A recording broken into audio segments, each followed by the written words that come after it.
সুতা দিয়ে তাঁতের শাড়ি, লুঙ্গি, গামছা বোনার চিত্র আমাদের চেনা।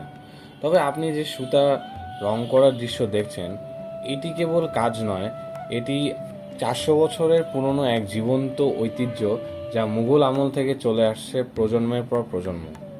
মুঘল যুগে বাংলার মুসলিম তাঁতিরা মসলিন বুনে বিশ্ববাসীর মন জয় করেছিলেন। উপমহাদেশের বিভিন্ন স্থানে মসলিন তৈরি হলেও মান ও নকশার দিক থেকে ঢাকার মসলিন ছিল সেরা। 1610 সালে ঢাকাকে রাজধানী করার পর সম্রাট জাহাঙ্গীরের পৃষ্ঠপোষকতায় গড়ে ওঠে ঢাকাই মসলিন নামে এক অনন্য ব্র্যান্ড। তখন মোট 28 ধরনের মসলিন তৈরি হতো, যার মধ্যে জামদানি ছিল সবচেয়ে নকশা সমৃদ্ধ। আজ সেই জামদানি টিকে আছে বাংলার গর্ব হয়ে।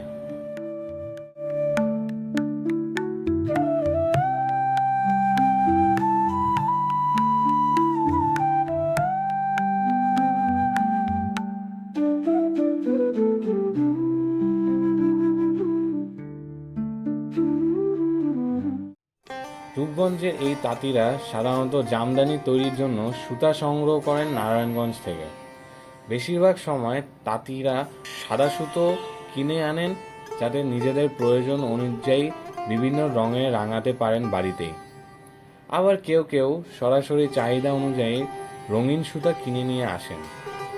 এছাড়াও তাঁতিরা জামদানির মান ও মসৃণতা বৃদ্ধি করার জন্য চীন ও ভারত থেকেও রেশম সুতা সংগ্রহ করে থাকেন।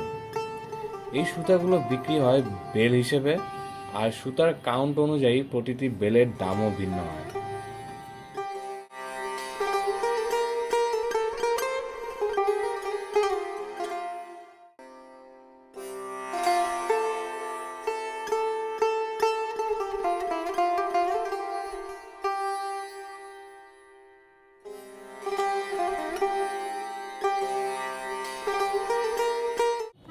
জামদানির জন্য ব্যবহৃত সুতোগুলো অত্যন্ত সূক্ষ্ম, এতটাই যে সামান্য অসাবধানতায় ছিঁড়ে যেতে পারে। এই সূক্ষ্মতার কারণে তাঁতিরা মোটর চালিত রিল মেশিন ব্যবহার করেন না, বরং প্রাচীন ঐতিহ্যের চরকাতেই ধীরে ধীরে হাতে ঘুরিয়ে ববিনে ভরেন সুতো। এতে সুতার গাঁথুনিতে থাকে না কোনো টানাপোড়েন, বজায় থাকে তার স্বাভাবিক মসৃণতা ও কোমলতা।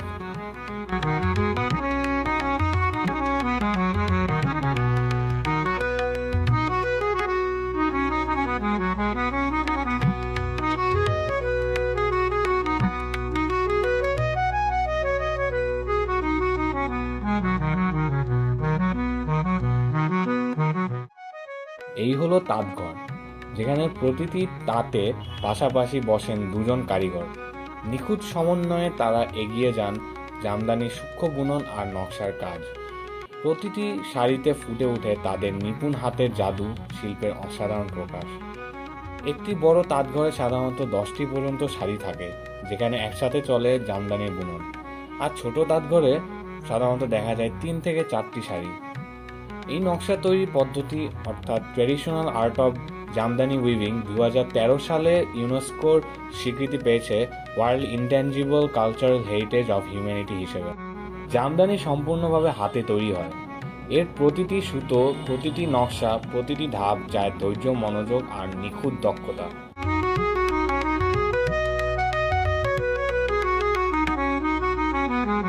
আমার নাম মোহাম্মদ মনির হোসেন, আমি একজন প্রশিক্ষক, জামদানি ডিজাইনার। আমরা এটা আদি যুগ থেকে আছি। যেমন আমার দাদাই করতো, দাদার পর আব্বু করতো, আব্বুর বড় ভাই আমার কাজটা শিখাইছে, আমি অনেকজনকে কাজ শিখাইছি। আমরা এখানে 8:30 থেকে 5টা পর্যন্ত কাজ করি। আমাদের শাড়িগুলো হইলো মানসম্মত হইতে হইব, চিকুন সুতা হইতে হইব। চিকুন সুতা হইলে আর ডিজাইন বেশি হইলে শাড়িগুলা সুন্দর হয় আর কি, সেল হয় বেশি। আমাদের যদি সুতা মোটা হয় বা বিভিন্ন ধরনের সুতা হয়, তাহলে এগুলো চলে না। যেমন লাইলং সুতা বা আর অন্য অন্য কটন সুতা হইলে চলে না। আমাদের কটন সুতা আর হলো সিল্কের সুতা, এগুলো দিয়ে আমরা তৈরি করি। আর হলো জরি, এই 3টা সুতার কাজ করলে আমাদের বেশি হয়, সিল বেশি হয়। আমরা তো যেমন কিছু আছে দাদন দিয়ে কাজ করতে হয়, ছেলেদের একটা দাদন দিয়ে করতে হয়, আবার কিছু আছে কাজ শেখানো হয়। আর আমরা যেখানে কাজ করতেছি, আমরা এই বিসিকে কাজ করতেছি, বিসিকের আন্ডারে। বিসিকে আমাদের একটা প্রশিক্ষণ কেন্দ্র বানাইছে, কারণ এই শিল্পটা ধরে রাখার জন্য আমরা সরকারি থেকে আমরা চাচ্ছি যে আমাদের এখানে প্রশিক্ষণ কেন্দ্র হোক, তা আমাদের বিসিকে সহযোগিতা করে আমাদের কেন্দ্র করে দিছে। এখন আমরা 6টা ওস্তাদে আমরা কাজ শেখাচ্ছি বিসিকের আন্ডারে। তো এখন যারা নাকি আবার বাইরে করে এরা দাদন দিয়ে কাজ করতে হয়। আমরা চাচ্ছি যাতে এই শিল্পটা বাড়ুক, যাতে শিল্পটা নষ্ট না হয়। এই জন্য আমরা এই বিসিকের আন্ডারে আমরা কাজ করছি আর কি। না, এখন এরা আগ্রহ অনেকখানি কমেছে, এই জন্যই আমাদের এই উদ্যোগটা। কারণ বাংলাদেশের এটা ধরে রাখতে হলে এটা ভৌগোলিকভাবে আমরা জিআই পণ্য পেয়েছি, তাই আমাদের এটা জিআই পণ্য ধরে রাখতে গেলে, আমাদের এই শিল্পটাকে ধরে রাখতে গেলে আমরা এই প্রশিক্ষণ শিখিয়ে আমরা এই কাজটা ধরে রাখতে চাই আর কি। এই জন্য আমরা প্রশিক্ষণ দিতেছি। আমদানি হয়েছে বাংলাদেশের ঐতিহ্য, আমরা এই ঐতিহ্যকে টিকে রাখার জন্য আমরা সব তাঁতি মিলে আমরা বিসিকে কাছে আবেদন জানাচ্ছি, বিসিকে আমাদেরকে এই সহযোগিতা করতেছে।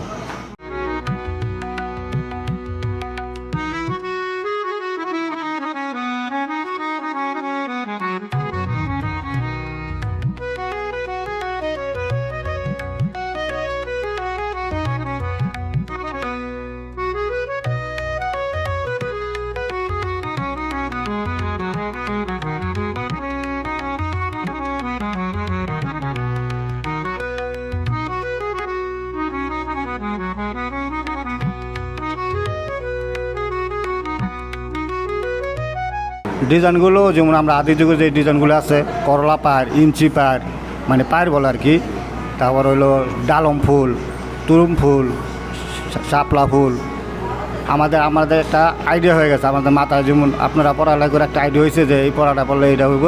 আমাদের একটা আইডিয়া হয়ে গেছে যে যেমন একটা ক্যাটালগ দিলে আমরা বলতে পারবো, হ্যাঁ আমরা বলতে পারবো যে এই ক্যাটালগটা কীভাবে তুলতে হইব।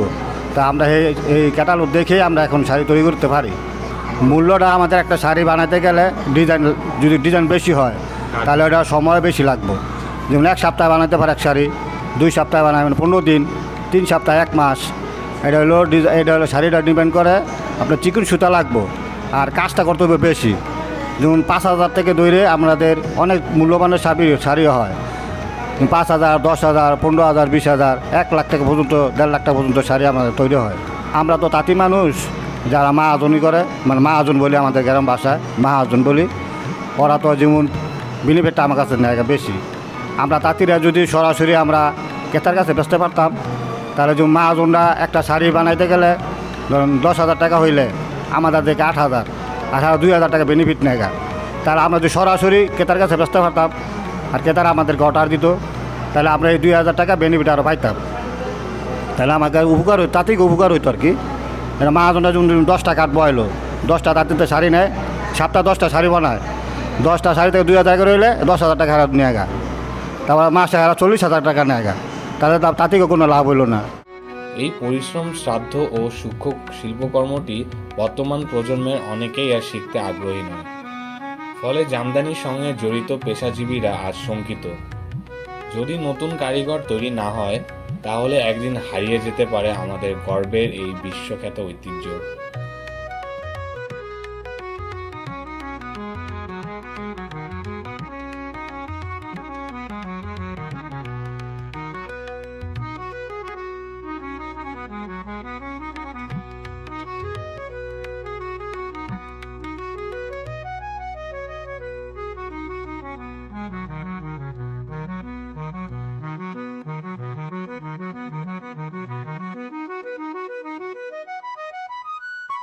আগ্রহ করে গেছে কারণ হচ্ছে যে বিভিন্ন যেমন গার্মেন্টস বা অন্য কাজ বাড়িয়েছে, আর এখানে বসে থাকতে চায় না কেউ বাপ মায় চায় ছেলেদের পড়ালেখা করার জন্য, কিন্তু এইভাবে তো হইব না।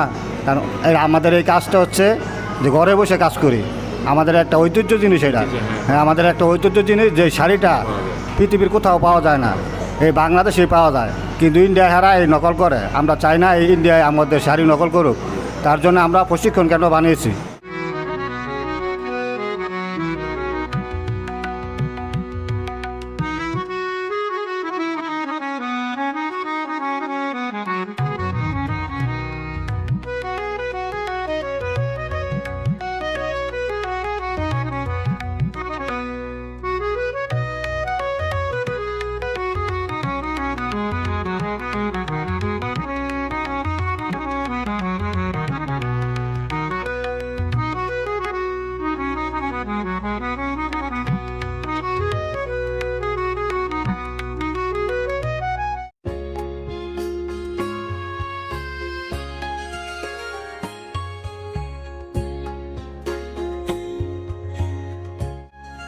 জামদানি শাড়ির আসল সৌন্দর্য তার নকশায়, যেখানে সূক্ষ্ম সুতোয় ফুটে ওঠে হাজারো গল্প।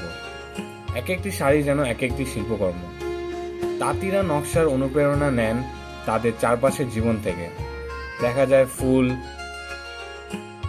গাছপাতা, পাখি কিংবা গ্রামীণ দৃশ্যপটের ছায়া। প্রতিটি মোটিভ বা নকশা বোনা হয় হাতে, নিখুঁত ধৈর্য আর কল্পনা শক্তি দিয়ে। জামদানির পরিচিত কিছু নকশার মধ্যে রয়েছে ডুবলা জারান আর তেরচা, যেখানে নকশা থাকে তির্যকভাবে, করলা, যেটা দেখতে করলার মতো টেক্সচার যুক্ত। এসব মোটিফের বাহার যেমন দেখতে সুন্দর, তেমনি প্রতিটি শাড়িতে থাকে এক বিশেষ সৌন্দর্য ও আলাদা পরিচিতি। এটা শুধু পোশাক নয়, এটা এক ধরনের ভাষা যা কথা বলে রঙে, নকশায় আর কল্পনার ছায়া।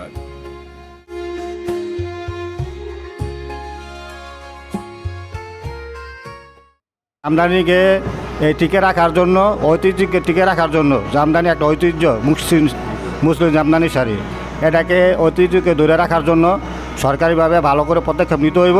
এবং আপনাদেরকেও যে কোনো চ্যানেল হোক, বাংলাদেশে যে কোনো হোক, আপনাদেরকে পাশে দাঁড়াতে হইব। কারণ আপনারা যদি, আমরা তো সরকারের কাছে যাইতে পারবো না, আপনাদের কাজ, আপনাদের মাছ থেকেই আমাদের এই জিনিসটা ধরে ধরতে হবে। আপনারা ওদের সাথে কথা বলবেন, আর আমরা চাই আপনারা কথা বলেন সরকারের সাথে। আর আমরা এই ঐতিহ্য ধরে রাখতে গেলে আমাদের প্রশিক্ষণ দরকার, যেমন আরও প্রশিক্ষণ দরকার। কারণ আজকে প্রশিক্ষণ পাওয়া যায় না, ছোটো বাচ্চাদেরকে পাওয়া যায় না, ওরা পড়ালেখা করে অন্য অন্য কাজে চলে যায়। তা আমরা এই ভৌগোলিকভাবে যে জামদানি আমরা যে পণ্য পেয়েছি, আমরা এটাকে ধরে রাখতে হইলে তাহলে আমাদের প্রশিক্ষণ খুবই দরকার। আর জামদানি সরকারি সহযোগিতা দরকার। যেমন আমরা শাড়ি যদি ধরেন বৃষ্টি হইলো বা জ্বর হইলো, তাহলে আমাদের শাড়ি হয় না, এক সপ্তাহ হয় না। তো যদি সরকারি আমাদের সহযোগিতা করে, যেমন লোন দিল, একটা তাঁতিকে 1 লাখ টাকা লোন দিল, 2 লাখ টাকা লোন দিল, আমরা এই শাড়িটা এক সপ্তাহ রেখে দিলাম, আমরা পরের সপ্তাহে আমরা শাড়িটা বেচলাম। যদি বৃষ্টি হয় তাহলে আমাদের শাড়িটার দাম কমে দেয়, এরা ইচ্ছা করে মাহাজনটা দাম কমায় দেয়, 1500 টাকা কমায় দেয়, 2000 টাকা, হ্যাঁ এরা 2000 টাকা দামটা কমায় দেয়। এখন যদি আমাদের লোন দেয়, তা আমরা এই টাকাটা চললাম, আর আমরা শাড়িটা এক সপ্তাহ 15 দিন পরে বেচলাম, তাহলে আমাদের শাড়িটা ওই 2000 টাকা দাম পামু। হ্যাঁ, আমরা লোন চাচ্ছি। জামদানি শুধু একটি কাপড় নয়, এটি এক ইতিহাস, এক শিল্প, এক জীবন চর্চা। প্রজন্মের পর প্রজন্ম ধরে যে ঐতিহ্য তাঁতির হাতের ঘামে, চোখের মাপে ও হৃদয়ের স্পর্শে বাঁচিয়ে রাখা হয়েছে। এই সূক্ষ্ম সুতার বুননে লুকিয়ে আছে বাংলার আত্মা। এই ঐতিহ্য টিকিয়ে রাখতে হলে আমাদের শুধু প্রশংসা নয়, প্রয়োজন বাস্তব সহায়তা, ন্যায্য দাম ও বিশ্বমঞ্চে এদের সম্মান। জামদানি টিকে থাক শুধু প্রদর্শনীতে নয়, প্রতিদিনের জীবনের গর্বে।